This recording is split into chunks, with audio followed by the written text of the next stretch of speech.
Good afternoon. हाँ, 4-5 दिन हो गए अपनी बातचीत नहीं हुई। मैं कुछ स्कूल से संबंधित कार्यों में व्यस्त था। बच्चों, वो स्क्वायरल ने आके फिर से मुझे कहा कि भाई आप बच्चों से बात नहीं कर रहे हो, सभी बच्चे बोर हो रहे हैं। मैंने कहा ओके ओके। अच्छा, मैंने उस दिन क्या कहा था कि there are 8 parts of speech: noun, pronoun, verb, adjective, adverb, preposition, conjunction and interjection. फिर अपन ने उस दिन बात की थी ना कि इंग्लिश अल्फ़ाबेट में 26 लेटर्स होते हैं, which is divided into 2 parts. The first part is vowels, VOWELS, vowels. Vowels means swar. And the second part is consonants, CONSONANTS, consonants, right? That is व्यंजन। तो वॉवेल्स क्या होते हैं? देखो, हर चीज़ की अपनी एक परिभाषा होती है। मैंने एक दिन बताया था ग्रामर क्या होता है, व्याकरण क्या होता है, जिससे हमें शुद्ध शुद्ध बोलना, लिखना, पढ़ना, हर चीज़ समझना आ जाए, दैट इज़ व्याकरण, दैट इज़ ग्रामर। वैसे ही स्वर क्या होता है? वे शब्द या अक्षर जो बिना किसी दूसरे व्यंजन की मदद से उच्चारित होते हैं। जैसे हम बोलते हैं ना आ, ए, ऐ, ई, ऊ, तो इनको बोलने के लिए किसी व्यंजन की आवश्यकता होती नहीं। और व्यंजन क्या होते हैं?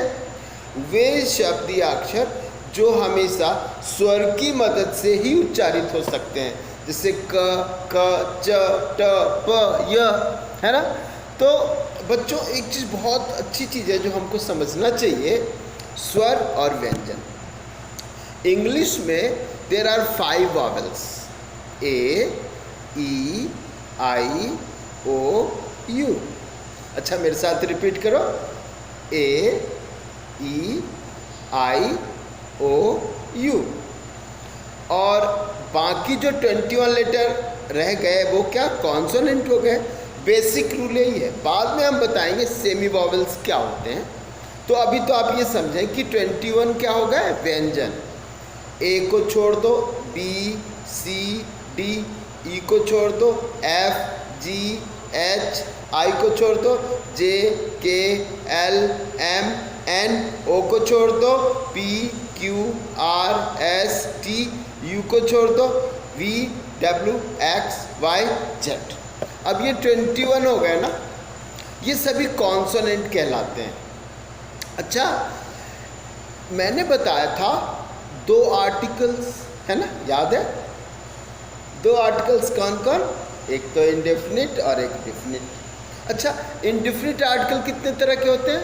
2 तरह के, ए और एन। अच्छा, ए का मतलब होता है एक और एन का मतलब होता है एक। ये दोनों सिंगुलर होते हैं। क्या होते हैं?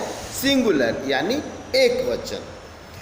तो जब भी वॉवेल्स यूज होते हैं, वॉवेल्स जो स्वर शब्द है या अक्षर हैं, उनके पहले हम हमेशा एन का प्रयोग करते हैं।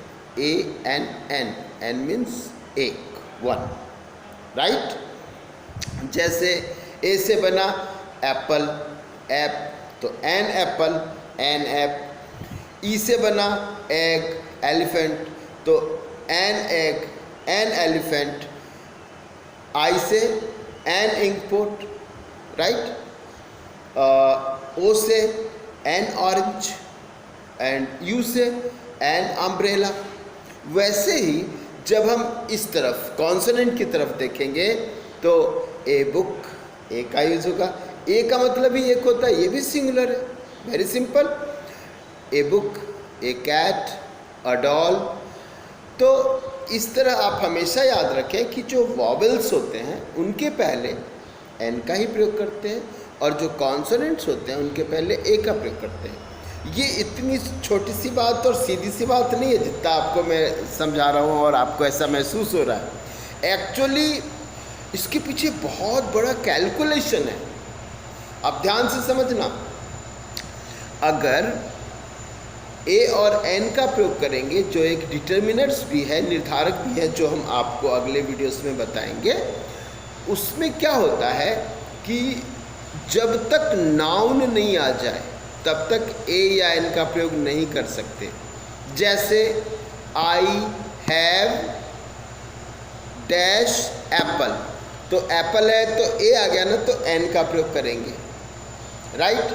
लेकिन अगर मैं ये कहूँ कि शी इज डैश इंटेलिजेंट, तो इंटेलिजेंट में आई का प्रयोग है, तो क्या इसके पहले एन लगेगा? नो।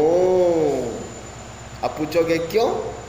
क्योंकि बच्चों इंटेलिजेंट तो एडजेक्टिव है, इसके बाद इंटेलिजेंट बॉय होता, गर्ल होता, स्टूडेंट होता, तो नाउन आ गया, तो नाउन आ गया तो एन का प्रयोग करेंगे, है ना।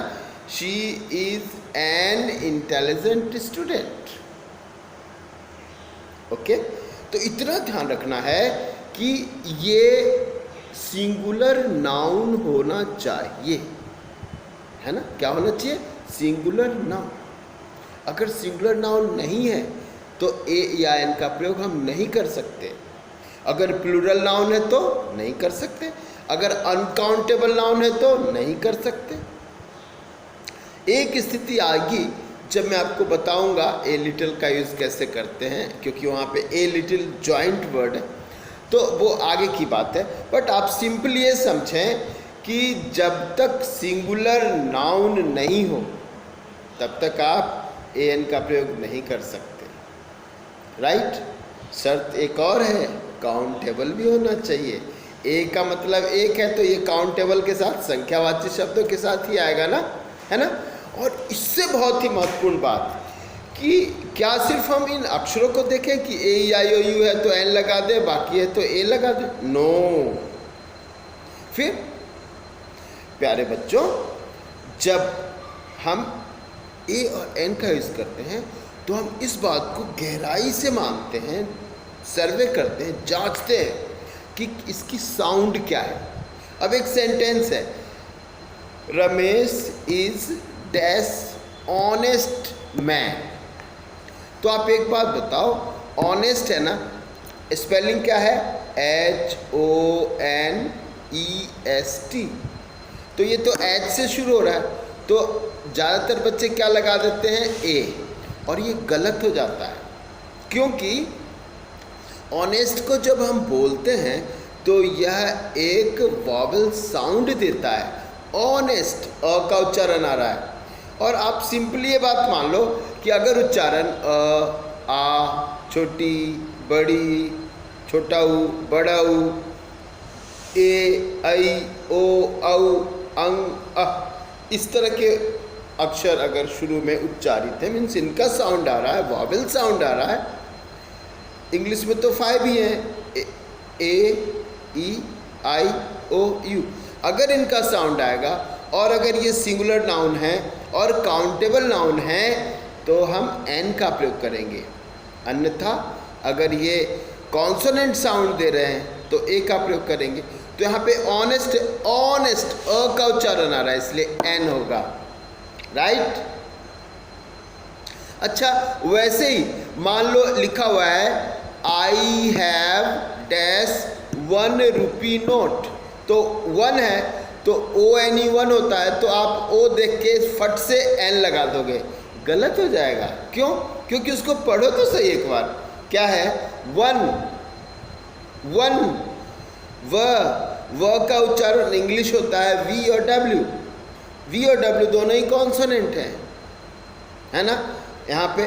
तो आप एक बात सोचो, 1 का व जो है वो कॉन्सोनेंट है, अक्षर तो वो है लेकिन उच्चारण 1 है, तो जब उच्चारण कॉन्सोनेंट है तो ए लगेगा, राइट। इसलिए आप किसी अक्षर को इसका मापदंड नहीं मान सकते, उसके प्रोनाउंसिएशन को, उसके साउंड को, उसके उच्चारण को ही आधार मान सकते हैं, राइट। और फिर ए और एन का यूज़ कर सकते हैं।